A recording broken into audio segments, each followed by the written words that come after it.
नमः संस्कृताय छात्राः अहं वर्षा भवतां सर्वेषां हार्दिक स्वागतम एवं अभिनंदनम करोमि। तो मित्रों, सर्वप्रथम आपको हम मंगलाचरण के साथ संधि बताएंगे। सर्वप्रथम मंगलाचरण करते हैं, क्योंकि प्रभु के वंदना प्रथम कार्य करने से पहले प्रभु की वंदना अवश्य करनी चाहिए। इसलिए सर्वप्रथम मंगलाचरण। विष्णुर्माया भगवती यया सम्मोहितं जगत, अर्थात भगवान विष्णु की शक्ति माया सर्वगुण संपन्न तथा ऐश्वर्यशाली है।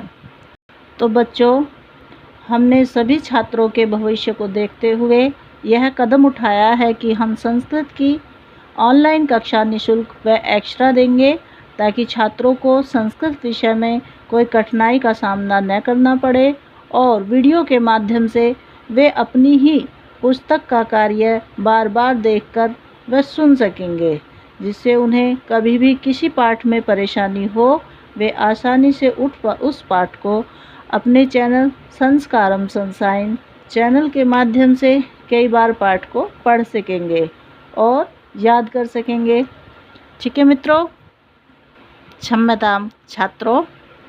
तो बच्चों देखिए, यह संधि है, ठीक, और यह आपके पर सिस्टम 1 से है।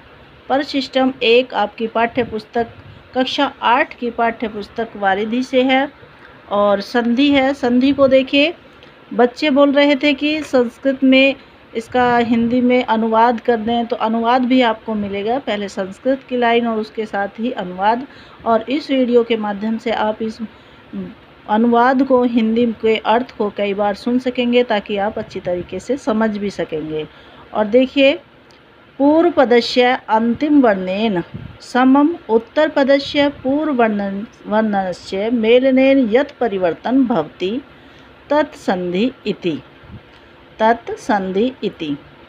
पूर्व पदस्य पहले पद के, अंतिम वर्णेन अंतिम वर्ण के, समम साथ, उत्तर पदस्य उत्तर पद के, पूर्व वर्णस्य पूर्ण पहले वर्ण के, मेलनेन मिलने से, मिलन से या मिलाने से, यत परिवर्तनम जो परिवर्तन भवति होता है, अर्थात पहले पूर्व पद में, जैसे ये पूर्व पद है, पहला ये पद है, ये पूर्व पद है। पहले पद को पूर्व पद बोलते हैं संधि में, और दूसरे पद को उत्तर पद बोलते हैं। तो ये बोल रहे हैं कि पूर्व पदस्य पहले पद के अंतिम वर्णेन अंतिम वर्ण को के साथ, है ना, उत्तर पदस्य पूर्व वर्णस्य, और उत्तर पद का जो पहला वर्ण है उसके मिलन से, उसके मिलाने से जो परिवर्तन होता है, तत्संधि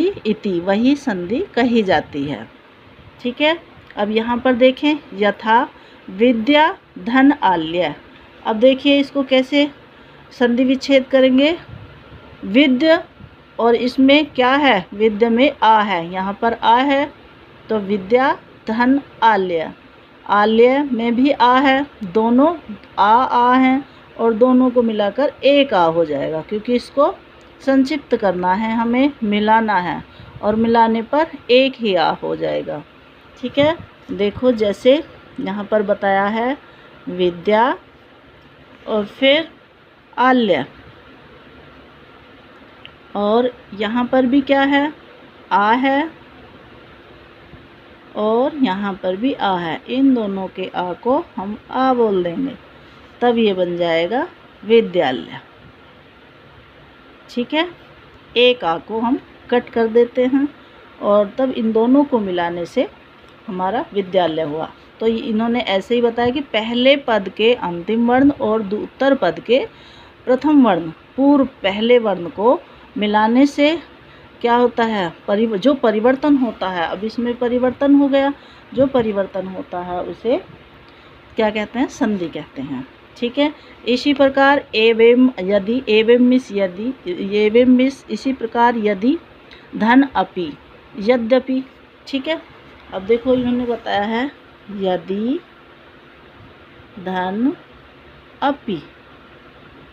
ठीक है। और फिर यहाँ पर क्या है, ये ई है, और यहाँ आ है, ठीक है, ई के स्थान पर या हो जाएगा, ठीक है, और तब ये क्या बन जाएगा, ये अ है ही, तो यद, यद, और यहाँ पर या और है, फिर यद्यपि, या ई और आ को मिला करके ई का तो या हो गया, और या इसमें ये है हलंत वाला, इसके साथ मिलने से पूरा या बन गया।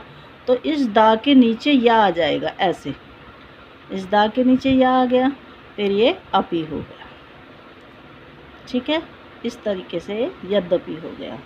फिर यहाँ पर देखिए कवि, धन इंद्र, कविंद्र, छोटी ई है यहाँ पर, वहाँ पर छोटी ई है और ये भी छोटी ई है, छोटी छोटी मिला करके बड़ी दीर्घ हो गई, इस प्रकार से ये संधि हुई, ठीक है, कविंद्र।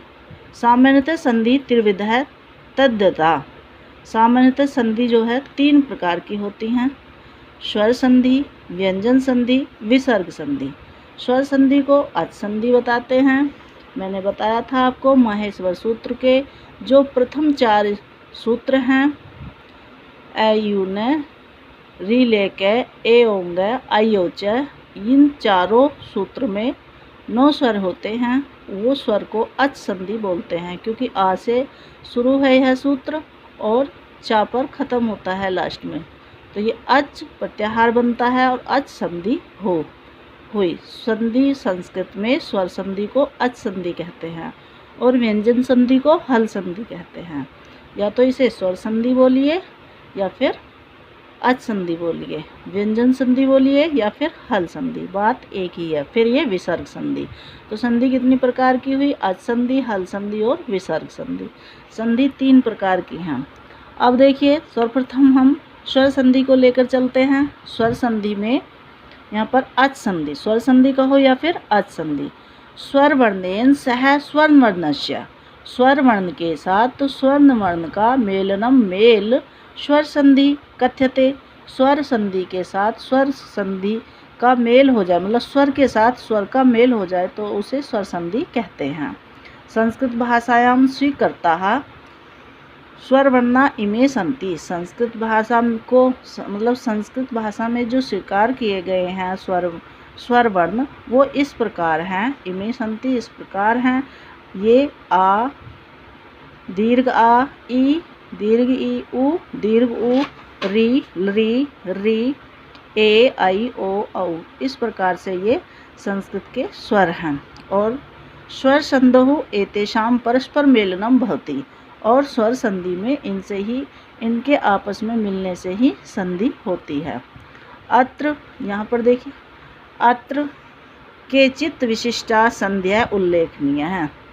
अत्र मिस यहाँ पर केचित् मतलब इनमें से कोई, केचित् मिस इनमें से कोई विशिष्ट संध्या उल्लेखनीय है, इनमें से कोई विशिष्ट उल्लेखनीय है संध्या, ठीक है। अभी हमने बताया स्वर संधि, स्वर संधि में जो विशिष्ट उल्लेखनीय है वह है सर्वप्रथम दीर्घ संधि, ठीक है। अब दीर्घ संधि को देखिए, आ, ई, उ, री हस्वेभ्यो दीर्घेभ्यो वेति वर्णेभ्यः परम ए, ई, उ, री वेति स्वदीर्घा व वर्णाः भवन्ति चेत तयो मेलनेन दीर्घा भवति। देखिए आ, ई, उ, री, ये या तो हसु में हो, या हसु में है, हसु में छोटे, ये छोटे में है, या कोई इसमें दीर्घ हो, दीर्घ वाले हो जाए, ये आ, उ, है ना, ये दीर्घ हो जाए, इससे कोई बात, इससे फ़र्क नहीं पड़ता है, हसु या दीर्घ कोई सा भी वर्ण हो, उनको मिलाने से क्या बनता है, उनको दोनों को आपस में मिलाने से दीर्घ संधि ही होती है, ठीक है। और दीर्घ संधि का सूत्र होता है अकह सवर्णे दीर्घ है, ठीक है। अगर हम आ और आ को मिलाएंगे तो भी दीर्घ आ होगा, दीर्घ संधि में बड़ा हो जाता है, तो इसका सूत्र है अकह सवर्णे दीर्घ है। अर्थात ये जो भी इसके जैसा ही हो, सवर्णे मिस जैसा भी हो, कोई सा भी हो, उसको मिलाने से क्या बनेगा, वो दीर्घ हो जाएगा, उसके जैसा ही है और उसको मिलाने से ये दीर्घ हो जाएगा। जैसे मुर, इसका इम्पोर्टेंट आपका दीर्घ संधि में अकह सवर्णे दीर्घ है, यह सूत्र है, इसे याद कर लेना और नोटबुक में नोट डाउन, नोटबुक में आपको ये पूरा ही वर्क करना है ऊपर से, और लेकिन ये मोस्ट इम्पोर्टेंट है, ब्लैक से इसमें अंडरलाइन कर लेना और ये याद भी कर लेना, ठीक है। एग्ज़ाम में आपके ये आएंगे।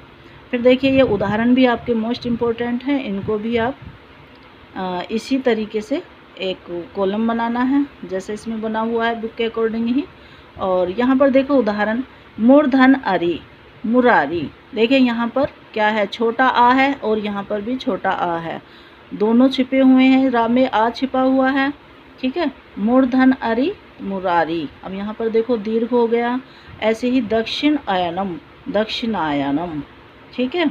कवि धन इंद्र कवींद्र, मही धन इंद्र महेंद्र, भानु धन उदय भानुदय। देखिए ये छोटा ऊ है, छोटे ऊ की मात्रा है, और ये भी छोटा ऊ है, दोनों को मिला करके दीर्घ हो गया, बड़ा ऊ हो गया। ऐसे ही वधु धन उदय है, देखो इसमें दीर्घ ऊ है, वधु में दीर्घ ऊ है और यहाँ पर छोटा है, फिर भी वधुदय हुआ, मतलब दीर्घ ऊ ही आया। अगर दीर्घ ऊ यहाँ पर हो, यहाँ पर छोटा हो, या यहाँ पर दीर्घ हो, यहाँ पर छोटा, इससे कोई फ़र्क नहीं पड़ता, इसमें दीर्घ ही आएगा, इसमें दीर्घ करेंगे हम, ठीक है। फिर यहाँ पर देखो आप ऐसे ही पाठ धन आरंभ है पाठारंभ है, यहाँ पर भी क्या है, ठा में आ है और ये भी आ है, दीर्घ आ है, तो इन दोनों को मिलाने से एक ही बनेगा, पाठारंभ है।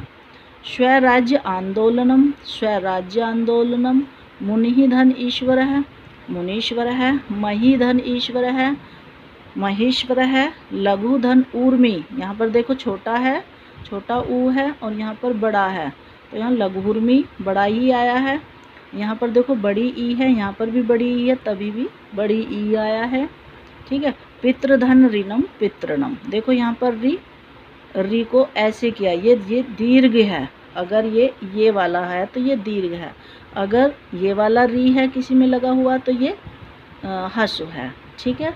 तो ये दीर्घ री है, तो इसलिए पितृनम हुआ। तो ये आपके उदाहरण हैं, इनको आपको इम्पोर्टेंट नोटबुक में नोट डाउन कर लेना, और ये इम्पोर्टेंट आपके याद करने के लिए हैं।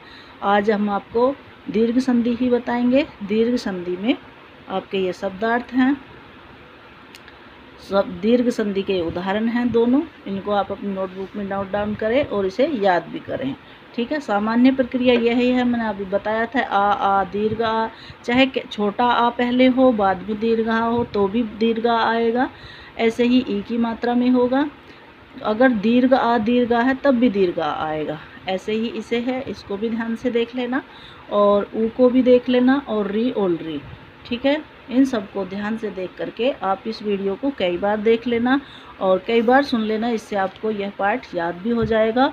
और वीडियो कैसी लगी, अगर अच्छी लगी है तो इसे लाइक करिए भी, व सब्सक्राइब भी करिए, ताकि हम आपको डेली जो भी कुछ वर्क बताएं तो आपको सर्वप्रथम आपकी नोटिफिकेशन आपके पास ही जाए सब पहले, और आपको ये वर्क मिलता रहे डेली।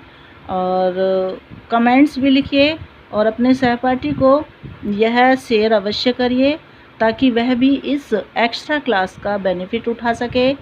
कल फिर मिलेंगे एक नए टॉपिक के साथ। नमः संस्कृताय, धन्यवाद।